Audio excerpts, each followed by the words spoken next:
समाचार सेवा प्रभाग से प्रस्तुत है हमारा साप्ताहिक कार्यक्रम पब्लिक स्पीक।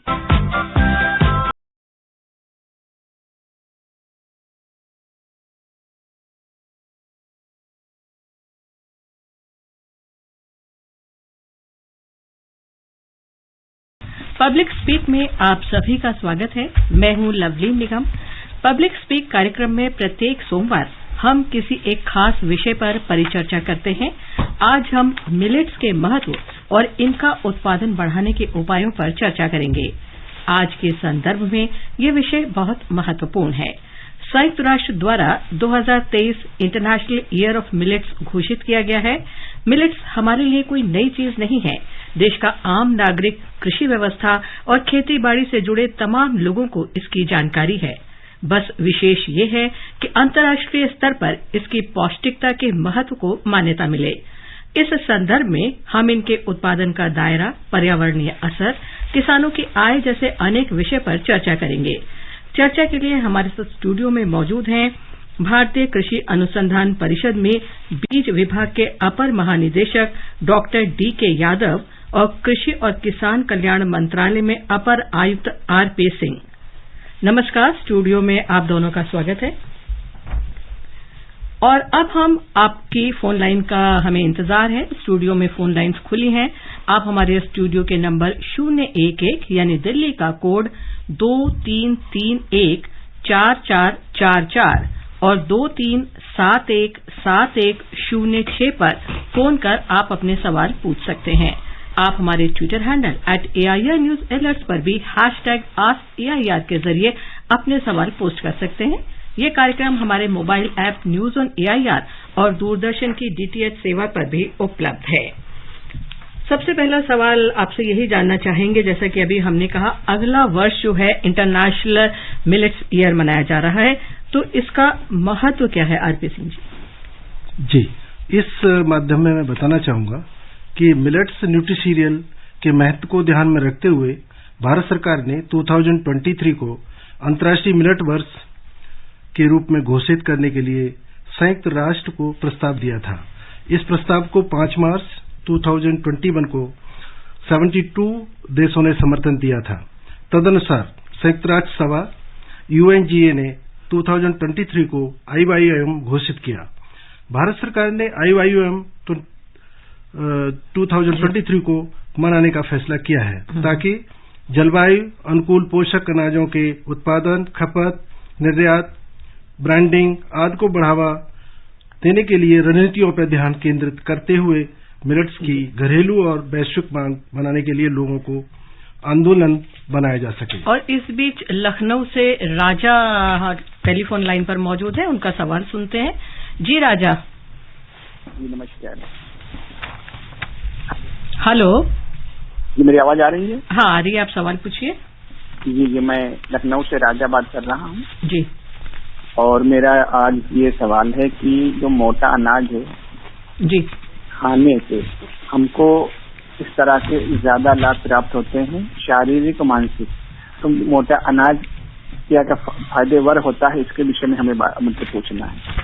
यादव जी, जैसे पूछा मोटे अनाज का क्या फायदा है? राजा जी, आपका सवाल बहुत अच्छा सवाल आपने किया।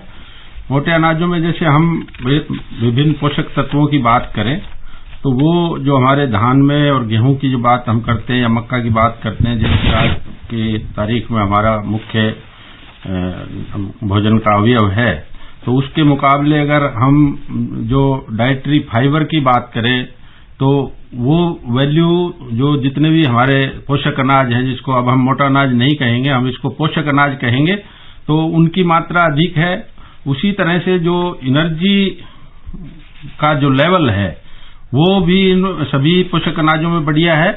कैल्शियम की मात्रा जैसे अगर फिंगर मिलेट में हम बात करते हैं तो वो गेहूं, धान और मक्की से काफी लगभग 8 से 10 गुना अधिक है। 364 मिलीग्राम के आसपास आती है पर 100 ग्राम। और इसी तरह आयरन और जिंक की मात्रा, तो इन जो पोषक अनाजों में है ये तत्व बहुत अधिक है। और दूसरा जो एक ग्लाइसेमिक इंडेक्स होता है कि जैसे उसकी डाइजेस्टिबिलिटी है, डाइजेस्टिबिलिटी थोड़ी स्लो होती है, इसलिए जो डायबिटिक पेशेंट्स हैं उनके लिए ये जो अनाज अच्छे रहते हैं। तो उस दृष्टि से हम देखते हैं तो जो जितने भी आपके न्यूट्रिएंट्स हैं, मिनरल्स हैं, उनकी मात्रा अधिक है और जो डाइजेस्ट जो जीआई इंडेक्स जिसको ग्लाइसेमिक इंडेक्स है वो भी कम है, तो ये स्वास्थ्य के प्रति हमेशा अच्छे रहते हैं। आपने कहा कि स्वास्थ्य के लिए हमेशा अच्छे रहते हैं। एक सवाल कि क्या मिलेट्स यानी पोषक अनाज हम दैनिक आहार में नियमित रूप से ले सकते हैं? निश्चित रूप से हम अपने दैनिक आहार का कुछ भाग पोषक अनाजों से ले सकते हैं। पुराने समय में जैसे कि हम राजस्थान, हरियाणा और जितने भी ज्यादातर मध्य भारत की बात करें तो बाजरा हमारे जितने भी बुजुर्ग थे उनका मुख्य भोजन होता था। इसी तरह से ज्वार का खाद्य आज भी साउथ इंडिया में हम बात करते हो, ज्वार का आटा जो है और विभिन्न खाद्य पदार्थ हम यूज करते हैं। रागी जो है अभी भी देश के बहुत से राज्यों में रागी का भोजन हम ले रहे हैं और उसी तरह से जो अन्य छोटे अनाज हैं जो हमारे इनको पोषक अनाज हैं उनको भी हम अपने जो डाइट में रूटीन में हम प्रयोग कर सकते हैं। इसमें कहीं वो नहीं है और इसको हम प्रयोग कर सकते हैं। गाजियाबाद से अशोक का एक सवाल है, वो सुनते हैं। जी अशोक जी। हेलो, नमस्कार। नमस्कार अशोक जी, सवाल पूछिए। अभी सर जी बता रहे थे कि मोटा अनाज खाने से फायदा क्या होता है जी। हम ये कहना चाहते हैं जो लोग अपने भोजन में ज्यादा मोटा अनाज नहीं लेते हैं तो उनको किस चीज का मतलब ज्यादा खतरा रहता है, प्रॉब्लम हो सकता है अगर इसका सेवन कम करते हैं उसके लिए? नहीं, खतरा तो यही है कि जैसे क्योंकि जो पोषक तत्वों की बात करें ना अशोक जी, तो इनमें जैसे गेहूं धान के मुकाबले में या हम जैसे हड्डियों की बात करें, कैल्शियम की बात करें रागी में जैसे मैंने अभी बताया, और आयरन और जिंक की मात्रा भी अगर हम कंपेयर करेंगे आपके जो आम हम भोजन ले रहे हैं उनकी अपेक्षा काफी अच्छा होता है। तो उसमें जितना भी पोषक तत्व आपके शरीर को अच्छे मिलेंगे तो आपका स्वास्थ्य अच्छा रहेगा। और जो विभिन्न बीमारियां जैसे पीछे हमने कोविड में देखा कि वे आपकी इम्यूनिटी पावर की बात होती थी, उसमें मेनली अगर आपका शरीर स्वस्थ है और आप तंदुरुस्त हैं तो निश्चित रूप से आपकी इम्यूनिटी भी बीमारियों को सहन करने की क्षमता बढ़ती है। तो उसी संदर्भ में जैसे जो इसकी पोषक तत्वों की क्षमता है हमारे जो अनाजों की, तो उससे निश्चित रूप से मनुष्य स्वस्थ रहेगा और जो बीमारियां हैं विभिन्न प्रकार के जो रोग आते हैं उनसे उनको वो बचे रहेंगे। यही उसका मुकाबले में उसका फायदा रहता है। आप देखिए पुराने समय में जितने भी हमारे गांव में काम करने वाले थे, बुजुर्ग थे, तो किसी तरह का भी आपने कभी किसी को हार्ट अटैक का, शुगर का, इस तरह का अच्छा खाना खाते थे, अच्छा मेहनत करते थे, तो वो लोग इस तरह की बीमारियों से ग्रसित नहीं थे। आज आप किसी भी उम्र के जवान को, नौजवान को, बच्चे को देखिए, कोई न कोई बीमारी आंखों की कहीं कुछ वो लेके घूम रहा है। तो वो यही है कि भाई हमारे जो अनाजों में जो पोषक तत्वों की कमी है, इसलिए ये इस तरह की स्थिति आती है। इसके अलावा मिड डे मील योजना की अगर हम बात करें तो क्या इसको कैसे शामिल कर सकते हैं कि वो व्यंजन खाने में टेस्टी भी हो और बच्चे पसंद भी करें, पोषक भी हो? जी, मिड डे मील योजना में अभी भारत सरकार ने 3 अनाजों को, जो पोषक अनाजों को, ज्वार है, बाजरा है और रागी को शामिल किया है। कुछ राज्यों ने जैसे उड़ीसा और कर्नाटका ने एक स्पेशल वो करके उन्होंने कुछ छोटे जो दूसरे जो अनाज हैं उनको भी शामिल किया है। इसमें जो मुख्य यही है कि जैसे आमतौर पर जो आटे की बात करते हैं तो जैसे बाजरा है या रागी का आटा है वो ज्यादा दिनों तक नहीं रुकता है। तो जो पीडीएस में जब लिया गया और विभिन्न स्तर पर जब डिस्कशन होते हैं तो ये एक समस्या वो बताते हैं कि जैसे आटे को जब हम पीडीएस में लेते हैं तो आटा ज्यादा दिन तक नहीं रुकता। तो उसमें एक तो यही उपाय उसमें था कि हम ज्यादा से ज्यादा अनाज दें। दूसरा उसमें जैसे बहुत से उत्पाद अभी हमारा जो एक संस्थान है भारतीय कदन अनुसंधान संस्थान हैदराबाद में, तो इन वहां पे वैज्ञानिकों द्वारा बहुत से उत्पाद, लगभग 67 उत्पाद इन्हीं से, जैसे जो आप गेहूं, धान और मक्की से जो भी बना सकते हैं, जो भी उत्पाद, वो सभी उत्पाद इससे बनाए और उनमें टेस्ट को जो उन्होंने बढ़ाया। तो उस तरह से अगर करते हैं तो वो पीडीएस में भी कामयाब होगा। दिल्ली से धर्मवीर का एक सवाल है, वो सुनते हैं। हेलो जी धर्मवीर जी। नमस्कार जी। नमस्कार जी। मैं धर्मवीर गांधीनगर दिल्ली से बोल रहा हूँ जी। कहिए, क्या सवाल है आपका? ये है कि जागरूकता बढ़नी चाहिए। इसके लिए सरकार की तरफ से ये होना चाहिए कि जैसे कि हमें जानकारी है कि बिस्किट में ये मैदा से बना के, आटे से बना, सूजी से बना, किस चीज से बना, मक्का से बना, किस चीज से बना। तो अब जो मोटे अनाज आएंगे मार्केट में, शहरी लोग को तो ये जानकारी नहीं है कि ये बाजरे से बना है, कि ज्वार से बना है, कि ये से बना है जी। ये सरकार की तरफ से थोड़ी हेल्प ये होनी चाहिए आम आदमी के लिए। जी जी। मार्केटों का होनी लिखी होनी चाहिए कि ये बाजरे। जी बिल्कुल बिल्कुल, आपका एक महत्वपूर्ण सवाल सुझाव बहुत ही महत्वपूर्ण है। और इस संदर्भ में जैसे कि अभी आरपी सिंह साहब ने बताया कि हम जो अंतर्राष्ट्रीय पोषक अनाज वर्ष जो 2023 बना रहे हैं, तो उसमें ये भी एक मुख्य अवयव है। इसमें जो 7 विभिन्न हमारे थीम है, उसमें से एक न्यूट्रिशन और हेल्थ बेनिफिट्स का भी थीम है। उसमें एक हमारा मैंडेट यही है कि जितने भी उत्पाद बने, चाहे बिस्कुट हो, चाहे आपका जो पेस्ट्री के प्रोडक्ट्स हैं, जो भी प्रोडक्ट इससे प्रोडक्ट बनेंगे, उसमें निश्चित रूप से उसमें भाई किस जो पोषक अनाज से बनाया गया है या उसके मिक्सचर से बनाया गया है और उसकी न्यूट्रिटिव वैल्यू क्या है, जिसमें कि आपके सभी न्यूट्रिएंट्स, विटामिन बी, जितने भी मिनरल्स हैं, आयरन है, जिंक है और जो भी पोषक तत्व है उनका पूरा ब्यौरा दिया जाएगा। उस पर क्योंकि पहले से काम चल रहा है, जो हमारा संस्थान जैसा मैंने अभी बताया हैदराबाद में जो भारतीय पोषक तत्व अनाज जो कदन अनुसंधान संस्थान है, तो उन्होंने पहले से इसके मानक जो है वो बना दिए गए हैं। और ये सभी मानक आगे से जो अभी जो हम ये जो कार्यक्रम अगले वर्ष कर रहे हैं, तो उसमें जो 19 मिनिस्ट्री जिसमें शामिल हैं, तो उनका सभी का प्रयास है कि ये सभी चीजें जो आप सुझाव दे रहे हैं, ये निश्चित रूप से इन पर हम कार्य कर रहे हैं। ये उन उत्पादों पर निश्चित रूप से प्रिंट किए जाएंगे। रमाशंकर रायबरेली से कॉल किया है उन्होंने, उनका सवाल सुनते हैं। हेलो रमाशंकर जी। हाँ मैडम नमस्कार। नमस्कार, सवाल पूछिए। हाँ, ये मैं पूछना चाहता था, जैसे कि मोटे अनाज की बात चल रही है जी, सरकार इसमें किस तरह का प्रोत्साहन देना चाहती है? क्योंकि मोटा अनाज तो पहले होता था, जैसे धीरे धीरे ये हुआ कि नहीं ये प्रक्रिया बंद की जाए गेहूं के आदमी, ये तो पुनः जो है ना जी, यही नहीं टू वगैरह देखिए उत्तराखंड वगैरह में होता है, सब तो ये मोटे अनाज ही में आते जी। सरकार क्या प्रोत्साहन देना चाहती है? हाँ रमाशंकर जी, बहुत अच्छा सवाल आपका है। तो इसमें जो हमने अभी जैसे कि आपको पता है जो 65-70 के शतक जो दशक में है और आज के मुकाबले में हमारा जो एरिया है वो लगभग 250% के 75% के आसपास कम हो गया है और उत्पादकता उसमें हमारी बढ़ी, उत्पादन में भी कमी रही। तो जो मुख्य तौर पर जो सरकार के प्रयास है कि आपका जो उत्पादन है और मांग में एक बैलेंस बनाया जाए, तो उत्पादन के लिए प्रोत्साहन के लिए जो अंतर्राष्ट्रीय जो हमारा पोषक अनाज वर्ष है उसमें विभिन्न योजनाएं हैं। जैसे कि कुछ अनाजों में हमने पहले से एमएसपी दिया हुआ है, जैसे कि बाजरा में है, आपकी ज्वार में है और रागी में है।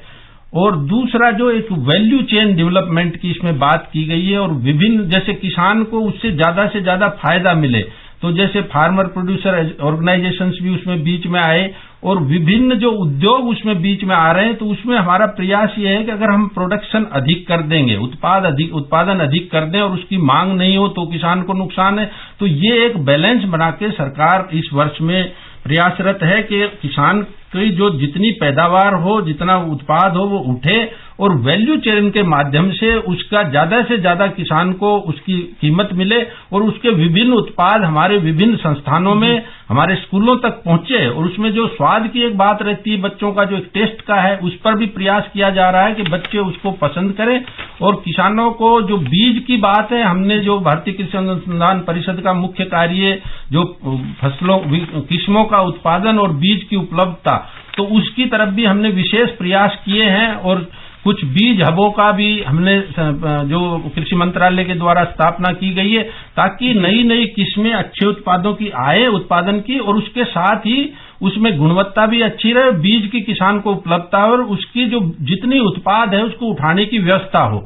अगर ये हम इस पर प्रयासरत हैं और हम पूरा विश्वास आपको दिलाते हैं कि अगले वर्ष जिस तरह के प्रयास सरकार के हैं उसमें निश्चित रूप से हम किसानों के जो भरोसे पर खरे उतरेंगे और उसको निश्चित रूप से फायदा मिलेगा किसान भाई। झज्जर से रामपाल हैं, उनका भी एक सवाल है, वो सुनते हैं। हेलो जी रामपाल। नमस्कार मैडम। नमस्कार रामपाल जी, सवाल पूछिए। हाँ, मेरा नाम रामपाल सैयद है जी, झज्जर से। जी कहिए। मैडम मेरी आपसे रिक्वेस्ट है कि ये अभी कृषि वैज्ञानिक बैठे हैं यहाँ, इनको भी पता है जी मोटा अनाज जो है ना जी बहुत ही आसानी से पैदा हो जाती है, जिसकी खेती करने में ज्यादा मेहनत, ज्यादा पानी, ज्यादा फर्टिलाइजर की आवश्यकता नहीं है। लेकिन रिक्वेस्ट ये है कि प्रोसेसिंग का कोई आसान तरीका मिल जाए। ज्यादातर किसान अनपढ़ होते हैं जी, तो इसकी प्रोसेसिंग के लिए कोई यूनिट लगानी है, कोई मतलब मशीन है, कोई सरकार से हेल्प मिल जाए, तो इस प्रकार का सिस्टम हो तो कुछ। जी रामपाल जी, आपका सुझाव बहुत ही अच्छा सुझाव है और निश्चित रूप से इस क्रम में जैसे प्रोसेसिंग का एक बड़ा मुद्दा रहता है। आमतौर पर जैसे ज्वार बाजरा तक तो आप थ्रेशर से जो भी हम आमतौर पर प्रोसेसिंग कर लेते हैं, लेकिन जो बाकी छोटे पोषक अनाज है उसमें प्रोसेसिंग की एक बड़ी समस्या है। उसके लिए सरकार ने बहुत सी मशीनरी पे कार्य चल रहा है कि जो मशीनरी कम कीमत में मिले और उस पे जो विभिन्न योजनाएं भी भारत सरकार की हैं, कृषि मंत्रालय की, उसके द्वारा भी किसानों को जो जितनी सहायता दे सकते हैं उस पर कार्य चल रहा है। तो अगर उसमें आप अगर करेंगे तो निश्चित रूप से सरकार प्रतिबद्ध है और आपको इसके लिए जो भी परियोजनाओं के थ्रू, जैसे कि आपका सुझाव है, हमने इसको नोट भी किया और पहले से भी सरकार इस पे कृषि मंत्रालय काम कर रहा है। तो निश्चित रूप से हम ये सुनिश्चित करेंगे कि किसानों को जितने भी प्रोसेसिंग से रिलेटेड जो भी मशीनरी है, इम्प्लीमेंट है, वो मिले और उनको उसका फायदा मिले। आप आरपी सिंह जी कुछ इसमें बताना चाहेंगे? हाँ, इस माध्यम में मैं बताना चाहता हूँ कि राष्ट्रीय खाद्य सुरक्षा मिशन जी न्यूट्री सीरियल्स ये 2018-19 से कार्यरत है और इसके अंदर भारत सरकार बहुत सारे इनपुट्स पर सब्सिडी देती है, जैसे सीड्स हैं, स्प्रेयर्स हैं और इसी मतलब जो है योजना के अंतर्गत सीड हब्स भी लगाए गए हैं। तो ये बहुत सारी सुविधाएं अवेलेबल हैं और जैसा कि आपने ये प्रोसेसिंग के बारे में बात की, अगर आज की ही दिन में देखा जाए तो ये मिलेट्स के करीब 300 प्रोडक्ट्स हैं जो कि हमारे भारत में भी बिक रहे हैं और इनमें से कुछ का जो है एक्सपोर्ट भी हो रहा है जी। तो इस माध्यम में और भी कोशिश जारी रहेगी और भारत सरकार, आपको मालूम होगा कि 2023 को इंटरनेशनल मिलेट ईयर मनाने जा रहा है जी। तो इसमें बहुत सारी कोशिश होगी कि जो है ये मिलेट्स की जो खेती है उसको बहुत आसान और किसानों के फायदे का सौदा बनाया जाए।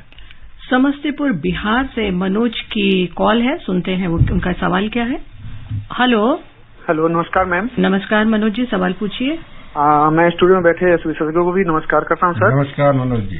सर, मेरा प्रश्न था कि मोटा अनाज के लिए सबसे अच्छी मिट्टी और कौन सा मौसम उसके लिए अनुकूल होता है। जैसे अगर मैं बिहार में अगर रागी की फसल को खेतों में लगाना चाहूँ तो मुझे उसके लिए किस तरह की मिट्टी और क्या उसका मौसम कौन सा होगा जिसमें मैं उसकी किसानी के लिए मैं उसको खेतों में बीज डाल सकूं। जी सिंह साहब। जी, आपने बहुत अच्छा प्रश्न किया है। विभिन्न प्रकार के मिलेट्स के लिए अलग अलग जलवायु परिस्थितियों की आवश्यकता होती है। हालांकि जलवायु की स्थिति की रूपरेखा सभी के लिए लगभग समान रहती है। सामान्य तौर पर ये फसलें उच्च तापमान वाले क्षेत्रों में उगाई जाती हैं और शुष्क भूमि फसलों के रूप में जानी जाती हैं, क्योंकि ये 50 से 100 सेंटीमीटर वर्षा वाले क्षेत्रों में उगाई जा सकती हैं। मिलेट्स अच्छी जल निकासी वाली दोमट भूमि में पैदा होते हैं। मिलेट्स की वृद्धि के लिए उच्च तापमान 20 से 30 डिग्री सेल्सियस है। हाँ, मिलेट्स सूखे और वर्षा छाया क्षेत्रों में उनकी सूखा सहिष्णुता विशेषताओं के कारण उगाया जा सकता है। मिलेट्स को मानव सभ्यता की शुरुआत में खेती की जाने वाली पहली घरेलू अनाज के रूप में जाना जाता है। दिल्ली से केशव का फोन है, उनका सवाल सुनते हैं। हेलो मैम, नमस्ते। नमस्कार केशव जी, सवाल पूछिए। मैम, मेरा सवाल ये है कि जैसे मोटे अनाज से हम जैसे केक बेकरी में क्या क्या मतलब उसमें यूज कर सकते हैं, जैसे कि ढोकला होता है वो बेसन का बनता है, तो हम इससे केक बना सकते हैं हम मोटे अनाज से? जी केशव जी, निश्चित तौर पर जो मैं अभी शुरुआत में जैसे मैंने बताया कि जो भी उत्पाद आपके मार्केट में खाद्य पदार्थ हैं, चाहे वो बेकरी के प्रोडक्ट हैं चाहे दूसरे प्रोडक्ट हैं, वो सभी प्रोडक्ट इससे इवन जो आइसक्रीम में डालकर खीर जो विभिन्न उससे जो छोटे अनाज हैं हमारे ये पोषक अनाज है उनसे खीर है और जितने बेकरी के प्रोडक्ट्स हैं आपके वो सभी अभी इसमें लगभग 300 के आसपास जैसे अभी सिंह साहब ने बताया प्रोडक्ट हैं और जो हमारा संस्थान है जो हैदराबाद में इसी के अनुसंधान पे तो उन्होंने 67 प्रोडक्ट अपने वहां से बना के ईट राइट नाम की एक प्रोडक्ट से, आप अगर उसकी साइट पे जाएंगे ICRK पे जाके, Indian institute of millet research पे, तो आप देखेंगे साइट पे एक न्यूट्री हब, उसमें लिंक मिलेगा। न्यूट्री हब पे आप देखेंगे कि जो भी आप प्रोडक्ट धान से, गेहूं से, चावल से, मक्की से आप बना सकते हैं, वो सभी प्रोडक्ट, और उसमें टेस्ट का भी विशेष तौर पर ध्यान रखा गया है, क्योंकि आमतौर पर जो पोषक अनाजों के टेस्ट पे कई बार बच्चे नहीं लाइक करते हैं, लेकिन उनको इस तरह से उत्पाद बनाए गए हैं कि आप जो भी उत्पाद का नाम लेंगे, आप मैक्रोनी का नाम लीजिए, आप पिज्जा का नाम लीजिए, आप बर्गर का नाम लीजिए, कोई आप नाम लीजिए, वो सभी उत्पाद इन पोषक अनाजों से बनाए जा सकते हैं। जो श्रोता अभी अभी हमसे जुड़े हैं उन्हें हम बता दें, आप सुन रहे हैं कार्यक्रम पब्लिक स्पीक। आज हम मिलेट्स अनाज के महत्व और इसके उत्पादन बढ़ाने के उपायों पर चर्चा कर रहे हैं। आपके सवालों के जवाब दे रहे हैं भारतीय कृषि अनुसंधान परिषद में बीज विभाग में अपर महानिदेशक डॉक्टर DK यादव और कृषि और किसान कल्याण मंत्रालय में अपर आयुक्त RP सिंह। यादव जी, छोटे और सीमांत किसानों के लिए मिलेट्स की खेती कितनी महत्वपूर्ण हो सकती है? जी, ये बड़ा अच्छा प्रश्न है। जैसे कि छोटे और सीमांत किसान के पास रकबा बहुत कम होता है और आमतौर पर संसाधन भी बहुत कम होते हैं। जी। बड़े किसान के पास सिंचाई की सुविधा है, स्प्रे की सुविधा है और बहुत से उसके पास संसाधन है। तो छोटे किसान के लिए जो पोषक अनाज इसलिए आवश्यक है कि इनमें सूखा सहन करने की क्षमता, गर्मी सहन करने की क्षमता, और अगर सूखा पड़ता है तो जो सभी फसलें जब खत्म हो जाएंगी तो अगर बचेंगे तो ये पोषक अनाजों में ही, जितने भी हम 9 अनाज हमारे देश में उगाते हैं, यही बचते हैं। तो किसानों को उससे निश्चित रूप से कुछ ना कुछ आमदनी होती है। दूसरा जो एक है कि इसको किस तरह से उचित मूल्य पर, अच्छे मूल्य पर खरीद कर किसानों को उसकी पूरी पैसा मिले, क्योंकि इससे जो फायदा किसान को ये है कि उसको पोषक अनाज तो मिल ही रहा है, उसके साथ उसको पशुओं का चारा भी मिल रहा है। जितने भी हमारे सीमांत छोटे मध्यम किसान हैं तो उनके पास पशु भी एक उनका मुख्य खेती का वो है एक हिस्सा, तो उससे उसको एक पोषक चारा भी मिलता है। और दूसरा जो अभी सरकार की पहल है और जो हम ये अगले वर्ष जितने कार्यक्रम कर रहे हैं, तो उसमें एक वैल्यू चेन डेवलपमेंट का एक मुख्य उसमें वो है, और जितने इसके स्टैंडर्ड्स हैं वो सभी बनाए जा चुके हैं। तो इसमें एक्सपोर्ट के लिए भी सरकार का एक विशेष अभियान है कि इसको ज्यादा से ज्यादा इसके उत्पादों को और अन्नों को हम एक्सपोर्ट भी कर सके, तो निश्चित रूप से किसान को उससे फायदा होने वाला है। और जो हमारे माननीय प्रधानमंत्री जी का एक नारा है कि हमें किसान की आय बढ़ानी है और उसमें बहुत सी हमें कामयाबी मिल भी रही है, तो उस दृष्टि से हम देखते हैं तो निश्चित रूप से किसानों को जब उसके विभिन्न उत्पाद बनेंगे, उसके क्षेत्र में ही उसकी प्रोसेसिंग की व्यवस्था होगी, और जो एक्सपोर्ट के लिए भी जो एक्सपोर्ट हब्स हैं डिफरेंट, तो उनसे भी हम मिलेट्स को जोड़ने की कोशिश कर रहे हैं। तो निश्चित रूप से उनको उसके उत्पाद की अच्छी कीमत मिलेगी और उन किसानों को इसका फायदा मिलेगा। उत्तर प्रदेश बिजनौर से पंकज का एक सवाल है, आइए सुनते हैं। हेलो जी पंकज जी। जी नमस्कार सभी को। मैं ये पूछना से हम सुन रहे हैं कि सर ये स्कीम जो है ये मिलेट को जो बढ़ावा दे रही है सरकार मोटे अनाज को, इसमें कह रहे हैं कि जो भोजन मिलता है बच्चों को स्कूलों में उसमें भी मिल कर रहे हैं जी। तो हम पूछना चाहते हैं कि क्या क्या उसमें बच्चों को जैसे क्या है शामिल, किस तरह से इस स्कीम को उसमें लागू किया जाएगा? इसमें पंकज जी मुख्य तौर पर जैसे भोजन में अभी भोजन के लिए सरकार की तरफ से कार्रवाई की जा रही है, क्योंकि जो PDS के थ्रू और जो मिड डे मील के लिए भी, तो जो आमतौर पर जैसे जो हम गेहूं से या जो भी चावल के जो उत्पाद देते हैं, तो उसमें कुछ तो इसके उत्पाद जो हम बना रहे हैं जैसे बिस्किट हैं और जो मैक्रोनी वगैरह का है, और दूसरा जो इससे जैसे खिचड़ी वगैरह हम शुरू से ही पोषक अनाजों की बनाते रहे हैं, तो इस तरह का जो सूखा है या पका के जैसे खिचड़ी बनाना है, खीर बनाना है, और बहुत से उत्पाद जैसे मैं बताया कि लगभग 300 उत्पाद इससे बनाए जा रहे हैं। तो अगर डायरेक्ट में नहीं तो इसके विभिन्न उत्पादों के द्वारा, तो इस पर सरकार पहले से कार्य कर रही है। और सभी नहीं हम कहते हैं कि पोषक अनाज उसमें जाएंगे मिड डे मील में, लेकिन जो मुख्य तौर पर हमारी ज्वार है, बाजरा है, रागी है, कम से कम इनके बहुत से उत्पाद अवेलेबल हैं। और इनके जो पहले से भी जो हमारे पुराने समय से गांव में आप देखते हो या घरों में हम बनाते हैं, विभिन्न इसके उत्पाद जो बनाते हैं, तो उन उत्पादों को भी जो बच्चों के मिड डे मील स्कीम में जैसे कि हम दूसरे अनाजों को लेके जा रहे हैं, उसी तरह से उसको ले जाने के प्रयास किए जा रहे हैं। और इसके अलावा अभी सरकार की तरफ से ये भी प्रयास है कि जितने छात्रावास हैं, चाहे वो कृषि से संबंधित हो या एजुकेशन डिपार्टमेंट के समस्त देश में, उनमें भी एक समय पे उनके जो छात्रावास की मेस है उसमें कहीं न कहीं मिलेट का भोजन, माननीय मंत्री जी की तरफ से हमारे आदेश है कि भाई उस तरह का एक हम कार्यक्रम चलाएं ताकि सभी शिक्षण संस्थानों में भी मिलेट का जो छात्रों को भोजन उसमें दिया जाए, जो विभिन्न उत्पाद जो भी बनते हैं पदार्थ उनको उनके तक पहुंचाया जाए। मिलेट्स उत्पादन के पर्यावरणीय प्रभाव क्या होंगे आरपी सिंह जी, विशेषकर अगर जलवायु परिवर्तन के संदर्भ में हम बात करें तो?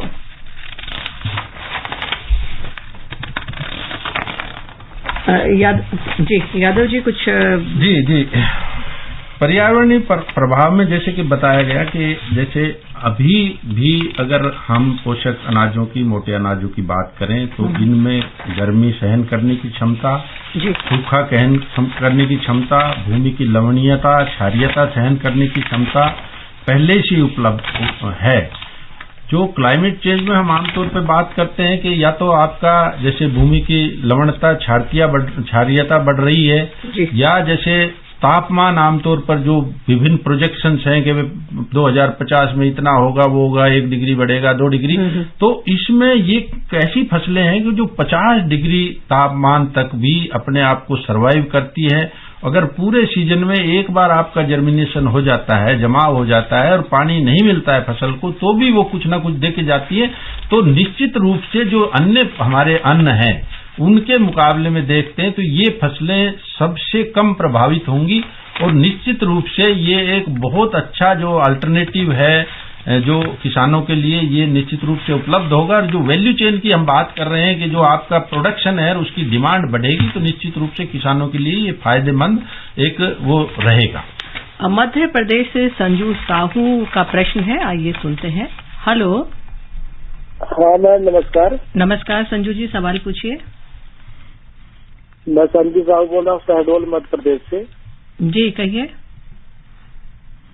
सर से मेरे सवाल है कि क्या कोदो और कुटकी को भी मोटे अनाज में शामिल किया गया है क्या सर? इसकी भी जानकारी चाहिए। हाँ संजू जी, इसमें जो 9 मुख्य तौर पर मोटे अनाज हम हमारे देश में उगाते हैं उसमें प्रमुख रूप पे बाजरा है जो कि लगभग 61-60% में आता है। दूसरे नंबर पर ज्वार है जो 21-22% है। तीसरे नंबर पर जो आपकी रागी है जो कि लगभग 10% है। बाकी 2% में उसमें आपका जो कंगनी है, कोडो है, कुटकी है, चेना है, आपका सवा है और एक ब्राउन टॉप मिलेट है। तो ये बाकी के 6 भी उसी में आते हैं जो पोषक अनाजों में आते हैं, निश्चित रूप से इसी श्रेणी में आता है। इनको भी बढ़ावा देने के लिए जो सरकार के कार्यक्रम अंतर्राष्ट्रीय जो पोषक अनाज वर्ष हम 2023 मना रहे हैं, तो इनका भी भरपूर रूप से, क्योंकि इनकी जो रकबा है या इनका जो प्रोपोर्शन है वो बहुत कम है, मात्रा 2% से भी कम है।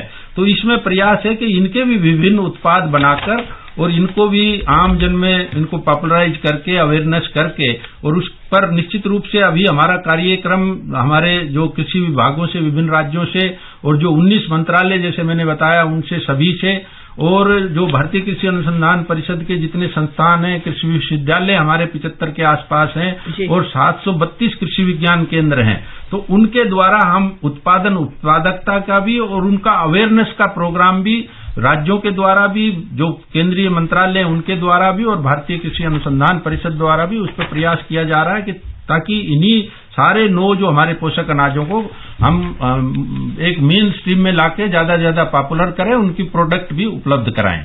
एक छोटी सी टिप्पणी, विश्व में कुपोषण की जो चुनौती बढ़ रही है, मोटा अनाज उसमें भी सहायक सिद्ध हो सकते हैं? निश्चित रूप से मैडम, वो मेरे विचार से सबसे अधिक सहायक अगर कोई भी फसल होगी तो मोटे अनाज वो निश्चित रूप से उसमें सहायक सिद्ध होंगे। और अब घड़ी की सुइयां इशारा कर रही हैं हमें इस चर्चा को यहीं विराम देने का। हम अपने उन सभी श्रोताओं का आभार व्यक्त करते हैं जिन्होंने इस कार्यक्रम में हिस्सा लिया, और साथ ही स्टूडियो में मौजूद विशेषज्ञों का भी बहुत बहुत धन्यवाद और आभार। धन्यवाद। आज का कार्यक्रम आपको कैसा लगा, इसके बारे में आप अपने सुझाव हमें ईमेल कर सकते हैं। पता है airnsttalks@gmail.com। कार्यक्रम को दोबारा सुनने के लिए आप हमारी वेबसाइट newsonair.com पर भी लॉग इन कर सकते हैं। इसके साथ ही पब्लिक स्पीक का ये अंक यहीं समाप्त होता है। अगले सप्ताह 9:30 बजे किसी और मुद्दे पर चर्चा के लिए हम उपस्थित होंगे। नमस्कार।